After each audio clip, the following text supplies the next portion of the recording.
I'm Deborah Curry, CEO of the FICPA, and today I'm having a discussion with Karl VanLedjte, who was our keynote speaker at the Accounting and Business Show today. And what I would like to do is have Karl tell us a little bit about himself, and then we're going to ask him some questions as it relates to our generations in the workforce, how we work together, and what we can do to better serve our younger generations coming in to work with us. Karl? Hi, Deborah, thanks. So a little bit about my background. I'm an instructional designer by trade. That's all I've ever done for my career. I've been in the business about 20 years. Part of that is designing and developing custom courses for clients, as well as facilitation, both general session presentations like you saw this morning, as well as interactive workshops on more of a smaller scale, more skills-based, a lot of interactivity. I really, really love leadership, and I love generational leadership. That's where my passion is. I have a great time working with clients of all sizes and, quite frankly, of all generations and all ages to help bring the most out in them in terms of working with other generations and working more effectively and becoming leaders in their organizations. Well, I have to tell you, your keynote today was very well attuned to our group, which is predominantly was baby boomers. Yeah, and so I think that your conversations with them really showed them some of the things that they can do, and you gave some great advice. So to that, I thought I would ask you probably a question or two. Sure. With the 5 generations in the workforce, if you had one recommendation for a company to help implement, to have their employees working better together, and knowing that it could span from every generation that we have now, what are some great words of advice and maybe one big recommendation overall? I think the one word I would use to sort of cut to the chase would be trust. And what I mean by that is when members of an organization, and when I say members, I use that term specifically, members of different generations within the same organization, when they feel valued, when they feel like upper management listens to them, that upper management cares about them as individuals as well as their career progression, they feel, and I mean they being the different generations, will feel a sense of loyalty to that organization. I have a lot of clients that say to me, well, I don't want to spend money on training because what happens if they leave? Right. And my response to them is, well, okay, that's fair, they may, but my counter to that is, what if you don't train them and they decide to stay? Which would you prefer? Right. And I would argue that when you show the investment in your people, then you will have a much higher probability of them staying. I think the other thing to keep in mind is trust is not something that gets built overnight. It's not something that's built in a one-off. In other words, you can't bring your team to one of those panic rooms and then have one event and then say, okay, we're a trusting organization. It has to come from the top all the way down, and it has to permeate the entire organization consistently. And when you have that kind of an environment, you retain talent, you attract talent, and I think that's the one recommendation I would issue to clients. You touched on the ability to retain. And so when we're talking about retention, we're also sometimes discussing the fact that we have generations who may be impatient. They're ready for promotions very quickly, very early on. They've been taught to achieve, and so that's not a bad thing. Sometimes maybe they're not really ready for a promotion in the eyes of those who are training them, or perhaps there's not a space for it. But there are some things that we could do to make them feel valued in place of a promotion. And I know that you had some ideas on that. How do you keep them happy? How do you recognize them with the feedback? So a couple things, just to back up a little bit. Yes, I mean, you're absolutely right. The millennial generation especially, they are so used to instant feedback. And again, if you look at their upbringing and look at, when you and I were kids, when we wanted to go buy something, we went to the store. We saved up our money, we go to a store. There was no Amazon.com where you could literally order something and have it delivered essentially the same day. It just didn't exist. So all of those kinds of things that millennials go through, that's literally wired in their heads now, and that's why they're so impatient. So when it comes to relationships and when it comes to what it takes to grow their career, it's hard for them to recognize that it just takes time. It takes experience. It takes working with other people in different service lines or other businesses to make them more effective and to learn the kinds of skills that they need to be more effective leaders. to help bridge that gap between them thinking they're ready and they're not really ready yet is, whenever possible, invite them to participate in more senior level kinds of things. For example, when I was, and I'm not a millennial, I'm an Xer. However, when I was early in my career, I felt that I was ready to move to the next level in my career. And the managers that I was working for at the time, they disagreed. Right. And what happened was, I didn't threaten to leave, but I'm like, I'm gonna go someplace, I started putting my feelers out. And the manager at the time started recognizing that he saw something in me and he thought that I had some potential to grow within the firm. So one day he had an opportunity to go into New York City to go on a business development opportunity, to go meet with a new client. And he invited me to go with him. And he said to me, Karl, your role is to observe, pay attention, but you're not going to ask questions. You're just to listen, to watch and observe. So my manager, what he said to me was, hey, Karl, your role is going to be to observe, write questions down that we'll discuss later, but your role is really to watch and observe, and certainly to learn how this kind of business development experience works. But what was most surprising to me is when we sat down in front of the client, he in front of the client said, I forget the client's name, but this is Karl, he is a junior instructional designer with us, and he's learning this aspect of the business. He's here to learn and to observe, and he was just very upfront about it. Right. So I felt like a valued member of the organization. I felt like I was getting something that many others in my age group were not, and it gave me the oomph to keep working and to keep practicing and to keep learning and look for opportunities to learn, which then did two things. It accelerated my growth, it accelerated my experience to get me to that next level in my career, but most importantly, it bridged that gap of time where I was like frustrated that I couldn't get anywhere, Right. but they were filling that gap with giving me opportunities to learn in a very low risk environment. Okay, so a good word of advice then back to the younger generations is to ask for those opportunities. I would, absolutely. That's a good learning experience from them, as opposed to also just hearing how, let's say, our senior generation should be handling it. There's a way to also teach the younger generation what to ask for. And that's actually a really good point, and I would go a step further and say it's actually a two-way communicate. It's a two-way street.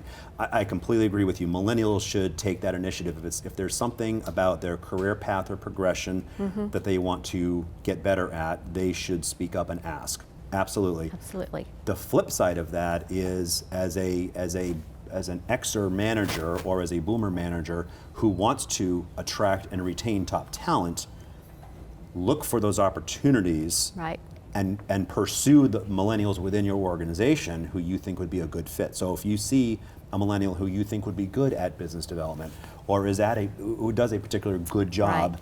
and you see, oh, wait a minute, if I took Susie to this Yes. meeting, that kind of two-way communication helps attract and retain the millennials, and it Correct. helps build a really cohesive team.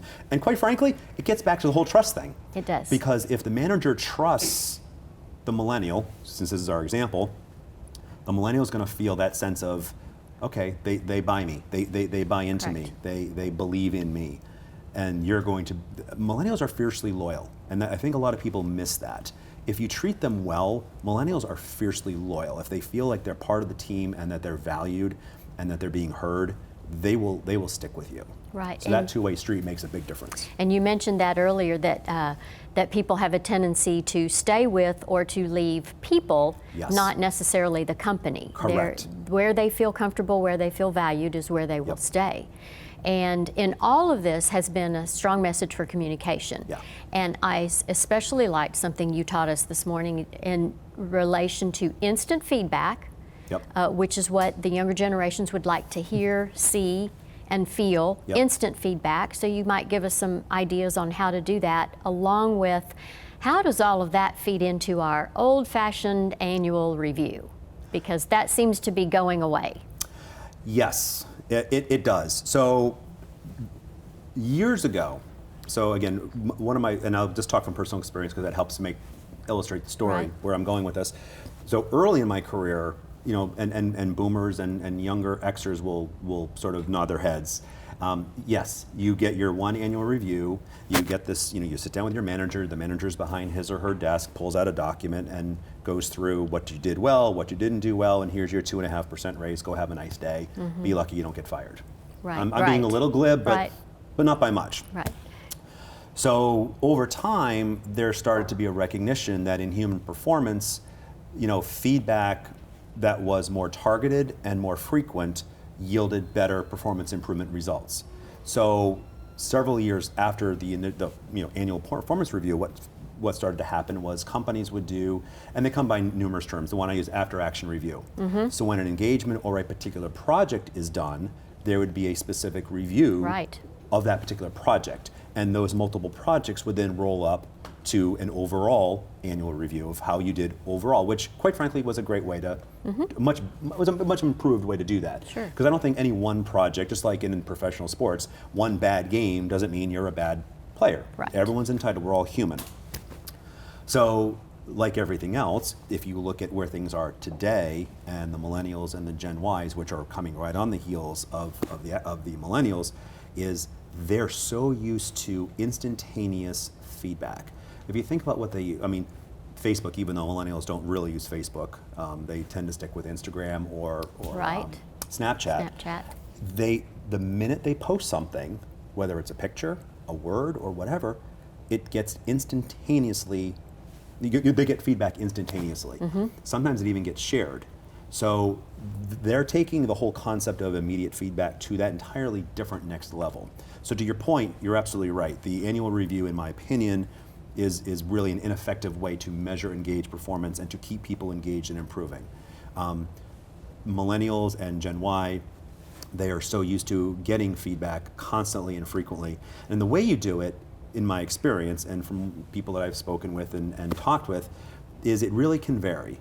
And it depends on the kind of, if it's the end of a project, you would perhaps do it one way. If it's to kind of give them a bit of a confidence booster, it can be a little smaller thing. It can be something as simple as a $5 Starbucks card. I mean, it doesn't have to be over the top. It's just some kind of recognition that they have done a good job on whatever it is. And little bits of feedback more frequently is much better than one big event once a quarter. And I'm making that up. So. And it makes more sense. It helps to, at that point, sort of reinforce the great behavior, or maybe make a shift in the behavior right at that time, so it's fresh on the memory. Exactly. And helps to work that way. Because they're so on to the next thing that they won't even remember. Okay. Yep. I have one more question for you, and Sure. this comes from sort of the different direction of how do we teach those of us who are seasoned not to use an excuse such as, here, do it this way, it's how we've always done it. And that is certainly not something that anyone who's creative, the younger generations who are innovative, they don't want to do it just because you've always done it that way. So how do we, as the seasoned generation, get away from the feeling that it has to be done this way to be correct, and maybe it does, or the outcome, how do we help the younger generation come at it from a different viewpoint without saying you have to do it this way? Great question. So a lot of the work that I do is in sales and business development training. And when someone says, this is the way we've always done it, that is an objection. And in sales, objections are a big part of sales. How do you address an objection, and how do you handle it, overcome it, and try to move on to the next step of the quote-unquote sale. So what I would say to that particular scenario is to avoid getting to that point in the first place. Okay. And how do you do that? Well, let's take an example of a millennial has a great idea to change a methodology or to change a process in the workplace. I'll be very generic. And they want to approach a boomer who is in charge of said process and say, hey Karl, hey Susie, whatever, I want to make a change here. The time to do that is not in a meeting environment where you just sort of blurt it out and throw the boomer, or Xer for that matter, off guard. You want to sort of pre-shop it. And what I mean by that is, look at how boomers, for example, prefer to be communicated with. They prefer face-to-face communication. Sure. So if I'm a millennial and I really feel strongly about this particular process change, I'm going to make a point of making an appointment to go sit with whoever this person is, and say, listen, I know we've always done X this way, and it's worked. I have an idea, though. Can I bounce it off of you? Ask for feedback. Ask for them to ask the boomer for their input. And one of two things are going to happen. The boomer is going to recognize, okay, that's not a bad idea. Let's run with it. Let's explore it more. Okay. Or the boomer will say, great point, but we've done it this way because of A, B, and C. It's the law. It's a rule and regulation. So we have to do it this way because otherwise we will run afoul of the law. And I'm making this up, but Sure. just to give you the context. So if you take time to sort of pre-shop it, you're avoiding the objection to begin with, because one of those two things will happen. If the boomer says, yeah, it's not a bad idea, let's explore it, then when you're in the meeting session, then you can explore this idea. Hey, I was just talking to Karl about this idea, and we bounced it around a little bit, but let me throw it out to the group here. We think it might have some merit, might have some, these are my words, might have some merit, but it might work. Right. As opposed to springing it on the manager or the leader. Right, without preparation. Correct. So you overcome the objection before it ever becomes an objection. Okay.